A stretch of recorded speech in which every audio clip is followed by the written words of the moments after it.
దైవజనుడైన యోహాను గారు రాసిన మొదటి పత్రిక 3వ అధ్యాయం 1వ వచనం నుండి 3వ వచనం వరకు వ్రాయబడిన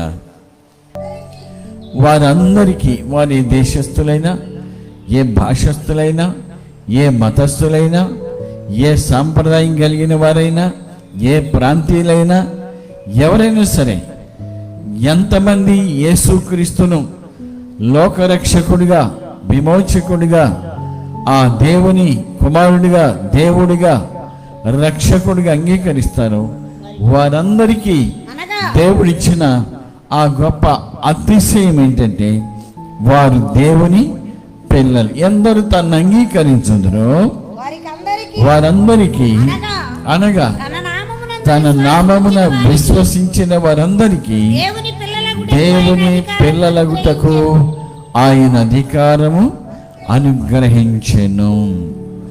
అధికారపూర్వకంగా స్వీకరించబడిన వారము అని వాక్యం స్పష్టంగా సాక్ష్యమిస్తుంది. లోకంలో ఇంతకంటే, గమనించండి, ఇంతకంటే గొప్ప ఆ అతిశయోక్తి దేవుని పిల్లలకు మరొకటి లేదు. గమనించండి, నేను దేవుని వాడను, నేను క్రైస్తవును, నేను యేసుక్రీస్తు వాడను అని చెప్పుకోవడానికి సిగ్గుపడాల్సిన పని లేదు. ఎందుకనగా దేవదూతలకి దక్కని హోదా దేవుడు క్రీస్తు ద్వారా మనకు అందించాడు. ఇది మన హోదా. కాబట్టి దేవుని వాక్యం ఇలా సాక్ష్యం చెప్తుంది. మరొక మాట, దేవుని వాక్యం మరొక మాట చూద్దాం. ఇందులో ఏం కనబడుతుంది? ఎలాంటి అనుమానమే లేదు. ఎందుకంటే దేవుని పిల్లలుగా దేవుడు మనకు అధికారమును అనుగ్రహించెను. రోమాపత్రిక 8వ అధ్యాయం 17వ వాక్యం, 17 17వ వాక్యం చదువుదాం. మనము పిల్లలమైతే వారసులము, అనగా దేవుని వారసులము, క్రీస్తుతో కూడా మహిమ పొందుటకు ఆయనతో కూడా శ్రమ పడేలా క్రీస్తుతోని వారసులం. మనకున్న గొప్ప నిరీక్షణ, మనకున్న గొప్ప అతిశయం అదేమంటే, ప్రియులరా, మనము దేవుని పిల్లలం, దేవుని వారసులం.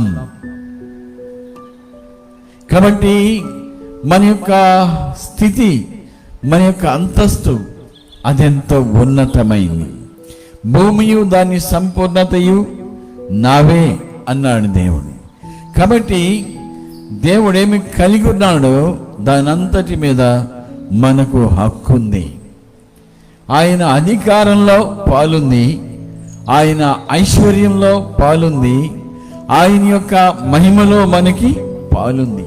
కాబట్టి దేవుని వాక్యం ఏం చెబుతుందంటే, మనకు క్రీస్తు ద్వారా దేవుడు అనుగ్రహించిన గొప్ప హోదా ఏంటంటే దేవుని యొక్క పిల్లలము. దేవుని పిల్లలమే, ఎలాంటి సందేహం లేదు. అందుకే దేవుని పరిశుద్ధ గ్రంథంలో చూద్దాం. అనుమానమే లేని హోదా, ఆలస్యమే లేని హోదా. గమనించండి, అభ్యంతరం లేని హోదా. మనం పాపులము కదా, మనం ఎల్లప్పుడూ అవిధేయతలతో బలహీనం అవుతున్నాం కదా అని మనం అనుకోవచ్చు.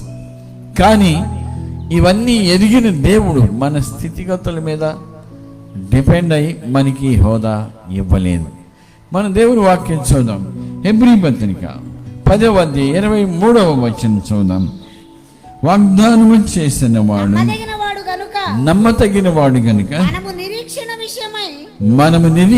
విషయమై చూసారా.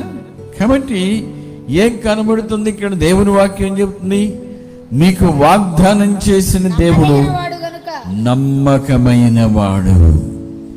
మనం దేవుని పిల్లలం. ఎలాంటి పిల్లలం? నమ్మకమైన దేవుని పిల్లలం అనే సందేహానికి తావే లేకుండా పౌలు ద్వారా దేవుడు ఈ మాట బయలుపరుస్తాడు. ఏమనంటే, ఇందులో యూదుడని లేదు, గ్రీసు దేశస్థుడని లేదు, దాసుడని లేదు, స్వతంత్రుడని లేదు, పురుషుడని స్త్రీ అని భేదం లేదు. మన ప్రధాన యాజకుడు మన బలహీనతలయందు సహానుభవము లేనివాడు కాడు, మనతో సహానుభవము లేనివాడు కాడు గాని సమస్త విషయములలోను అన్ని విషయములలో సమస్త విషయములలో